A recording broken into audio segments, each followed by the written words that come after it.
Pasipo msalaba wokovu haupo. Hivyo basi wokovu wote unapatikana kupitia msalaba, na ndio maana leo ninakwenda kukuelekeza ya kwamba kupitia msalaba wa Yesu Kristo, ndio maana leo hii tunazungumzia habari ya wokovu. Lakini pia tunaangalia ya kwamba kupitia msalaba wa Yesu Kristo wote pasipo msalaba wa Yesu wanadamu wote tungelikwisha kuhukumiwa dhambi, kwa sababu tulikwisha kutenda dhambi ile ambayo Adamu na Hawa waliitenda kule Edeni. Lakini sasa kwa neema ya Yesu kupitia msalaba wokovu umepatikana. Bwana Yesu asifiwe. Na kwa sababu wokovu umepatikana kupitia msalaba, sasa sote tumeokolewa kwa neema kwa njia ya imani, ambayo hiyo haikutokana kwa mapenzi ya wanadamu, isipokuwa ni kipawa cha Mungu. Waefeso 2:8, Mungu ameeleza ya kwamba tumeokolewa kwa neema, tena kwa njia ya imani. Lakini pia na neema hii haina upendeleo, imefunuliwa kwa wote. Tito 2 na lile fungu la 11 imeeleza, inasema ya kwamba maana neema ya Mungu imewaokoa wanadamu wote imefunuliwa. Bwana Yesu apewe sifa.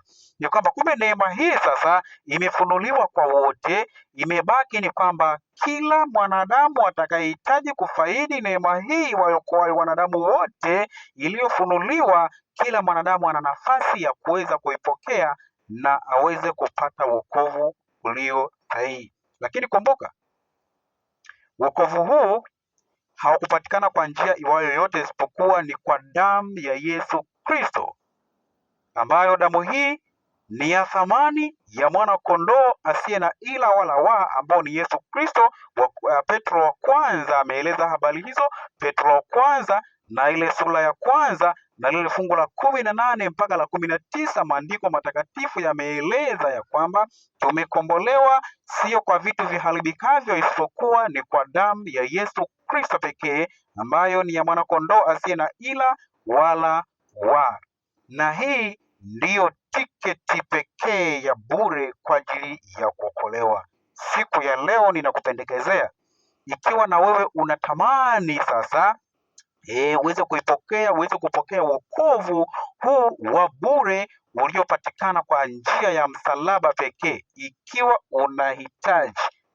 unahitaji siku moja ukafurahie wokovu huu, kwa sababu ni kwamba sisi duniani ni wapitaji, tunatamani siku moja tukarithi uzima wa milele. Sasa ikiwa na unahitaji wokovu huu usije ukakupita, basi unaweza ukaandika kwenye comment hapo chini ukasema amina. Ukiandika hivyo, basi Bwana ataona hitaji lako, na Bwana atafungua milango yako ya wokovu, na Bwana atakusaidia katika njia zako. Ikiwa unahitaji, basi utaandika kwenye comment hapo, utaandika amina, alafu na Bwana atasikia hitaji lako. Lakini ninapokwenda kuhitimisha, kumbuka Wakorintho wa kwanza ile sura ya kwanza na ule fungu la 18 inaeleza ya kwamba neno la msalaba kwao wanaopotea ni upuuzi, bali kwetu sisi tunaokolewa ni nguvu ya Mungu. Hii ikimaanisha kwamba kumbe pia kwamba kama unahitaji msalaba wa Mungu, unahitaji sasa neno hili la msalaba lisiwe upuuzi kwako, maana amesema neno la msalaba kwa wale wanaopotea tunaambiwa ya kwamba kwao ni upuuzi. Tunapogusia habari ya msalaba wanasema ni upuuzi, lakini kwetu sisi ambao tunaokolewa, habari ya neno la msalaba tunaambiwa kwamba hiyo ni nguvu ya Mungu. Lakini sasa Mungu anakutambua mahali ulipo. Mungu anajua hitaji lako. Ninajua unahitaji Mungu akusaidie, unahitaji Bwana aweze kufungua milango yako. Sasa kupitia wokovu wa bure huu uliotolewa kwa njia ya msalaba, ikiwa ni ombi lako, comment hapo chini, andika hitaji lako, Bwana ataliona na Mungu atakubariki sana, kwa sababu tumeokolewa kwa neema. Wote wokovu umepatikana kwa wote. Hitaji lako ni lipi kwa Mungu wako?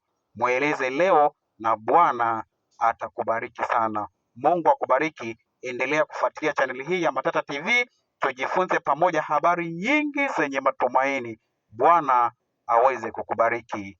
Tuombe.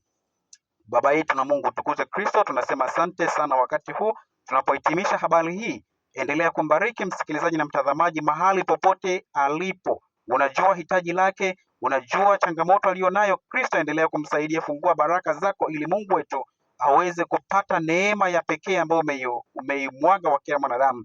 Asante kwa kutatenda yote hayo, tutakabidhi kwako tukiomba, tukimwombea na mtazamaji wa video hii na chaneli yetu hii. Endelea kumtia nguvu kwa jina la Yesu.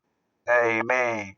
Karibu kwa vipindi vingine katika nyakati zingine. Mungu akubariki sana. Amen.